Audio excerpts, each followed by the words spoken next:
Praise the lord. ફરીને એકવાર આજના દિવસની ભેટ માટે ઈશ્વરનો આભાર માનતા આવો આજનું વચન જોઈએ. તેને સારું બધા રડતા તથા વિલાપ કરતા હતા, પણ તેઓને કહ્યું કે રડોમાં, કેમ કે તે મરી ગઈ નથી પણ ઊંઘે છે. લુકની લખેલી સુવાર્તા તેનો 8મો અધ્યાય ને તેની 52મી કલમ, પરંતુ 40થી 56 સુધી જોવા માટે પ્રયાસ કરશો. આજનો વિચાર: ખ્રિસ્તમાં અતિ પ્રિયવાલા મિત્રો, પ્રભુ ઈસુ ખ્રિસ્તના જીવનદાયક નામમાં આપ સર્વને ફરીને એકવાર આજની સવારની પ્રેમભરી સલામ. પ્રભુ ઈસુ પાસે પોતાની એકની એક 12 વર્ષની દીકરી માટે વિનંતી લઈને આવનાર આ માણસ પોતે સભાસ્થાનનો મોટો અધિકારી છે. એની નમ્રતા, એનો વિશ્વાસ અને એની પ્રભુની પાસે આવવાની રીત જુઓ. તે પ્રભુ ઈસુ ખ્રિસ્તને પગે પડી તેના ઘેર આવવા આમંત્રણ આપે છે કે જેથી તેની મરવા પડેલ દીકરી સાજી થાય. થોડી વારમાં એ અધિકારીના ઘરનો જ માણસ એવી ખબર આપે છે કે હવે તું આ ઉપદેશકને તસદી ન દે, કેમ કે તારી દીકરી મરી ગઈ છે.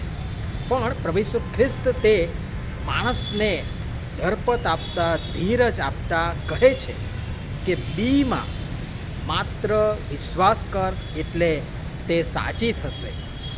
બધા રડતા હતા, વિલાપ કરતા હતા, પણ પ્રભુએ જે કહ્યું એ જોવા, સમજવા અને જાણવા જેવું છે. રડોમાં, કેમ કે તે મરી ગઈ નથી પણ ઊંઘે છે. ત્યાં હાજર લોકો પ્રભુ ઈસુ ખ્રિસ્તને હસી કાઢે છે અને પ્રભુએ એ દીકરીનો હાથ પકડીને મોટે ઘાટે કહ્યું કે હે દીકરી, ઉઠ. અને તેનો આત્મા પાછો આવ્યો ને તે તરત ઉઠી અને તેણે તેને ખાવાનું આપવાનો હુકમ કર્યો. અહીં સુધી બધું સુપરિચિત છે અને વર્ષોથી આપણે આ જ સંદર્ભમાં જોતા, વાંચતા, સાંભળતા અને સંભળાવતા અને સમજતા આવ્યા છીએ. પણ આજે આ બાબતને, આ પ્રસંગને કંઈક જુદા જ અંદાજમાં અને સંદર્ભમાં આપણે ટૂંકમાં જોઈશું. જે પ્રભુએ મને વિચાર આપ્યો તે આપ સર્વની સમક્ષ રજૂ કરું છું. માનો કે આ 12 વર્ષની એકની એક મરવા પડેલી, મરણ પથારીએ પડેલી એ દીકરી, એ તમે અને હું. એક શબ્દમાં કદાચ કહું તો એ આજની સાંપ્રત સમયની મંડળી, આ સભાસ્થાનનો અધિકારી, એ મધ્યસ્થ, સેવક, આગેવાન, જેની અને જેવા લોકોની આજે તાતી જરૂરત છે. નહીં કે પોતાનું હિત, સ્વાર્થ સાધતા તકશોધ લોકોની. એ રડનારા અને વિલાપ કરનારા, એ લાગણી, બોજ અને દર્શન ધરાવનાર એ મંડળીના લોકો. નહીં કે જે થવાનું હોય થાય, આપણે શું, એવું વલણ ધરાવનારા લોકો. અને પ્રભુને હસી કાઢનારા એ આજે પણ પ્રભુના ચમત્કારિક કાર્યો, પ્રભુના સેવક સેવિકાઓ અને તેમના કામોને હસી કાઢનારા, વિરોધ કરનારા, એ કચકચ કરનારા એ લોકો છે. આજે સ્વયં આપણી વ્યક્તિગત આત્મિક હાલત, એ મંડળીની હાલત પણ કંઈક આ દીકરી જેવી છે. સેવકો, મધ્યસ્થી કરનારા આગેવાનો પ્રયત્નશીલ છે. મંડળીની હાલત માટે બોજ અને દર્શન ધરાવનારા રડીને કલ્પાંત અને વિલાપ પણ કરી રહ્યા છે, મધ્યસ્થી પણ કરી રહ્યા છે. અને પ્રભુ પણ કાર્યરત છે જ. અને તમાશો જોનારા, હસનારા, હસી મજાક કરનારા પણ એટલા જ કાર્યશીલ છે. પણ પ્રભુ આજે આપણને, મંડળીને આ ઉત્તેજન અને દિલાસો આપે છે, હિંમત આપે છે, આશા આપે છે કે બીમાં માત્ર વિશ્વાસ કર એટલે તે સાજી થશે. રડોમાં, કેમ કે તે મરી ગઈ નથી પણ ઊંઘે છે. હા મિત્રો, આ આપણા માટે ચેતવણી છે, આપણા માટે પડકાર પણ છે, આપણા માટે અજબ આશા પણ છે. કે તે સાજી થશે.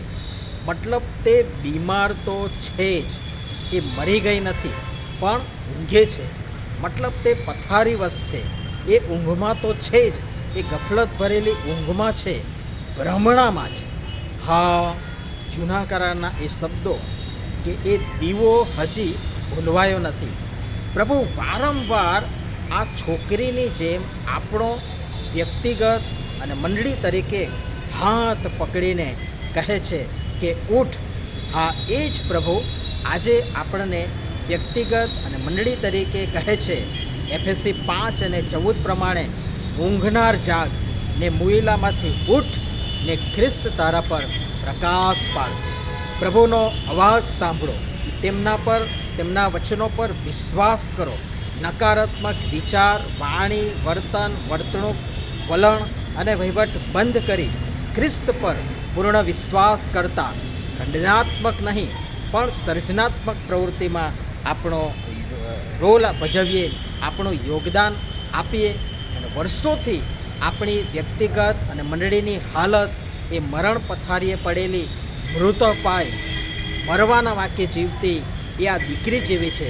આત્મિક કુપોષણનો ભોગ બનેલા અને બનેલી અશક્ત, નબળી એ મધ્યસ્થો, એ સેવકો, એ આગેવાનો તરીકે આપણને પણ પ્રભુ આજે આહ્વાન આપી રહ્યા છે કે તેને ખાવાનું આપો.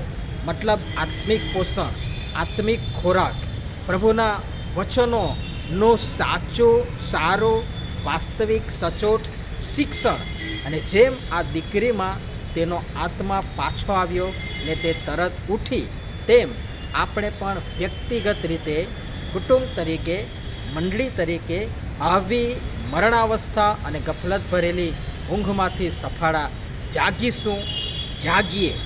આપણા જ પાપ, અપરાધોને કારણે ખિન્ન થઈને ચાલ્યા ગયેલ પ્રભુ પવિત્ર આત્મા સંબોધક પાછા આવશે, આપણામાં વસશે, આપણને દોરશે, આપણામાં રાજ કરશે. ગહન છે, પણ પ્રભુ પિતા પરમેશ્વર આ બધી બાબતો હકારાત્મક વલણ સાથે સમજવાના માટે આપણ સર્વને તેમની કૃપા આપો. આમીન. ધન્યવાદ.